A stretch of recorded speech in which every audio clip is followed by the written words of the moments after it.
기후 변화가 은퇴 후 삶에 있어서 부동산에 미치는 영향은 어떨까요? 안녕하세요. 저는 시니어 라이프 비즈니스를 연구하는 최학입니다. 기후 변화가 은퇴 후 삶 부동산에 미칠 영향에 대해서 미래 부동산 트렌드를 살펴보고요.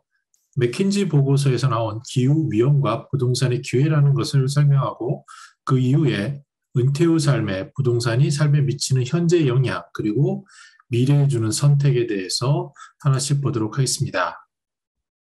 2019년 자료인데요. 미래 부동산 시장 트렌드 여기에는 여러 가지 인구 가구 구조 변화, 저성장 양극화 이런 것들도 있지만 기후 변화, 환경 오염이라는 부분도 언급되고 있습니다.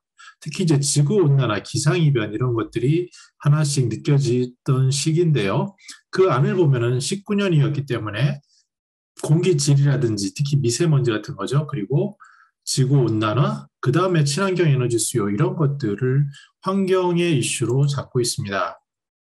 더 나아가서 기후 변화가 부동산 가치에 미치는 영향에 대해서 직접적으로 홍수 피해가 있다든지 화재가 난다든지 이런 것들에 대한 영향력을 점검하고 있습니다.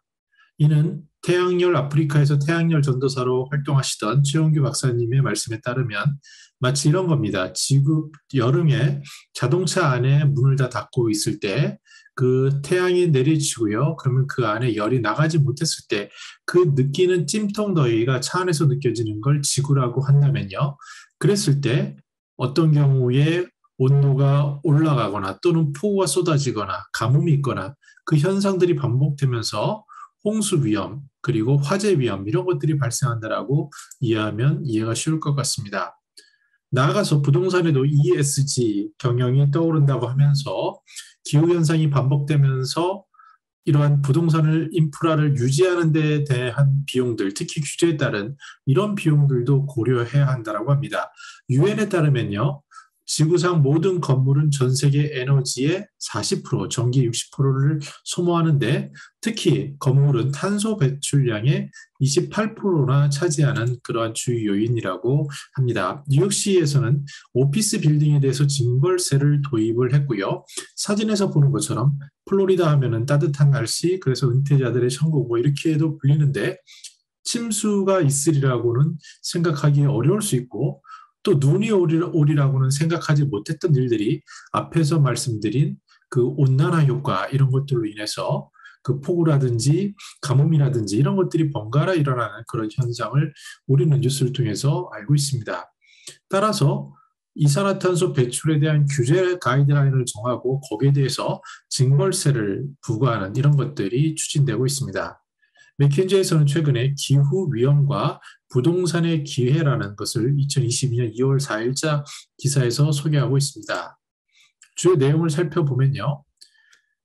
예를 들어서 탈탄소나 탄소화가 중요한데 이러한 탈탄소화 또 신재생 에너지를 통해서 비용 경쟁력을 확보할 수 있다. 이런 것에 주목하라는 얘기를 하고요. 이 그림은 영어로 되어 있지만 간단하게 설명을 하면 이렇습니다.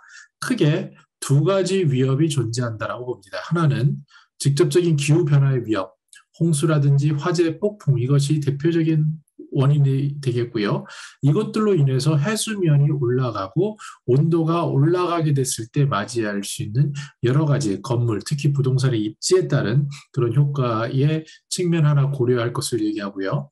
두 번째는 ESG 환경, 앞에서 보신 징벌세처럼 이런 특히 탄소 배출에 대한 것을 규제하는 것, 더 나아가서 그 건물에서 차지하는 탄소 비율이 높기 때문에 친환경 에너지를 쓸 것 또는 그 건물을 유지하기 위해서 친환경 에너지를 이용할 것.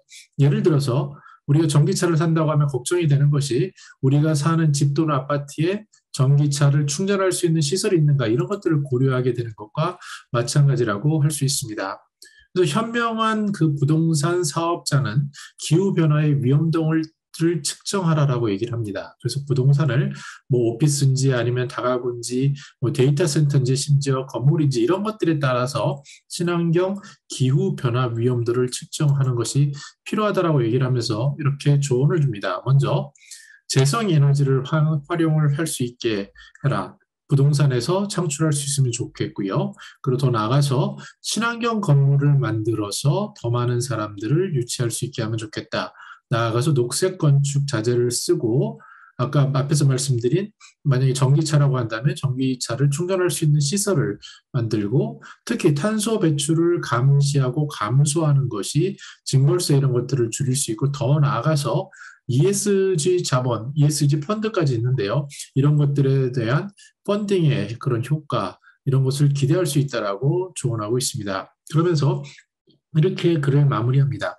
현명한 부동산 플레이어는 자산 가치에 대한 의미를 이해를 하고 탈탄소와 기회를 찾고 또한 이러한 전환하는 지원을 통해서 기회를 창출함으로써 기후변화에 앞서가고 기후 인텔리전스를 조기에 구축할 수 있을 거다라고 얘기하면서 우리가 지금 살고 일하고 노는 방식이 계속해서 바뀔 것임에 주목하라고 얘기합니다.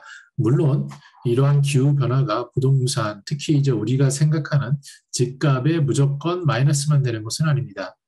중앙일보의 기사에 따르면 캐나다 대학에서 실험한 건데요.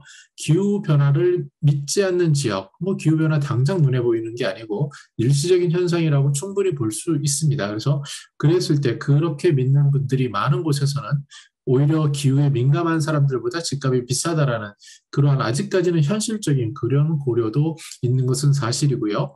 한국은행에서는 이러한 기후변화에 대한 위험을 어떻게 전환해 갈 것인가 무질서하게 가거나 너무 늦게 가지 말자라고 얘기하면서 탄소 배출권도 고려하고 순조로운 전환을 해야 된다라는 그러면서 동시에 이것은 하나의 감독기관에서 할 수 있는 게 아니라 여러 가지 민간 공공이 모두 합쳐서 지혜를 모아야 되는 굉장히 어려운 숙제라고 지적하고 있습니다. 정리해 보겠습니다. 우리들에게 있어서 특히 은퇴자에게 있어서 부동산은 우리가 살아가는 터전입니다. 그리고 더 나아가서 자산의 무려 77.2%라고도 하고요. 제가 최근에 부동산 가격 폭등으로 80%까지 치다는 경우도 있고 연령이나 성향에 따라서 자산의 비중이 높아지게 되는데요. 이러한 부동산이 자산으로 갖는 의미, 더 나아가서 시간인데 저 같은 경우는 코로나로 특히 이제 비대면으로 일을 할 수 있는 환경이 구축됨에 따라 집 밖을 한 번도 안 나가는 일들이 굉장히 많이 있을 수 있습니다. 이런 일들이 늘어나는 시간의 절대다수를 차지하는 집, 터전, 이것은 비단 현재의 문제로 그치는 게 아니라 우리의 유산으로 이어집니다. 그래서 옆에서 보시는 것처럼 한국판 그레이 그린이 나섰다. 물론 이것은 집에 대한 것보다는 어떠한 전체 지구를 지키는 지구 환경, 기후 변화에 대한 대처를 얘기하는데요. 부동산 측면에서는 앞에서 말씀드린 것처럼 실질적인 그 직접적인 피해들, 뭐 폭우가 온다든지 가뭄이 온다든지 온도가 올라간다든지 이런 것들뿐만 아니라 ESG에 대한 요구들이 기회와 위기로 이렇게 우리들이 살아가고 있는 부동산, 집, 터전에 영향을 현실적으로 미치고 있습니다. 그래서 우리 집의 미래에 대해서 다시 생각해 본다면 현재로서의 자산의 가치도 있고 살아가는 것, 공간, 시간의 그런 가치가 있지만 앞으로 유산 부분도 함께 생각해 봐야 합니다. 우리가 알다시피 이 집이라는 게 관계를 연속하고 가족을 결속시키는 수단이 될 수도 있고요.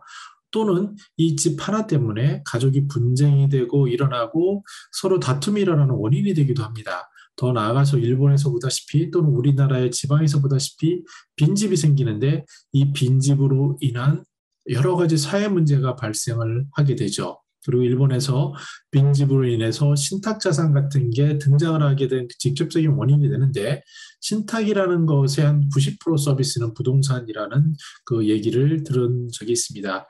마찬가지로 이 정도로 중요한 우리 은퇴자들이 혹시 사후에도 남기게 될 이러한 유산에 대해서 한 가지 더 고려해야 할 것은 우리의 손주 또는 우리의 자손들이 살아갈 이 지구 환경 그리고 당장 맞닥뜨린 ESG 이런 것들에 대한 친환경 요소를 함께 고민하면서 혹시 많은 사람들은 현재 집에서 노후까지 편안하게 노후를 여생을 마무리할 수 있지만 또 상당수는 이 집을 다시 팔고 더 적합한 지역으로 옮기면서 현금 흐름을 만들 수도 있을 거고요.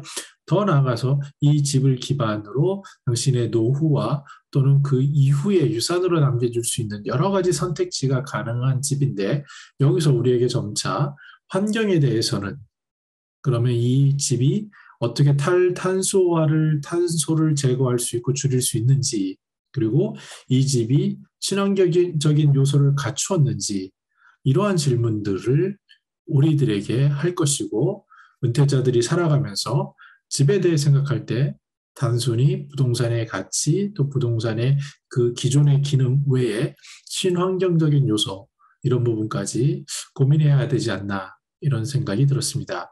저는 더 나은 시니어 삶 공동체를 연구합니다. 감사합니다.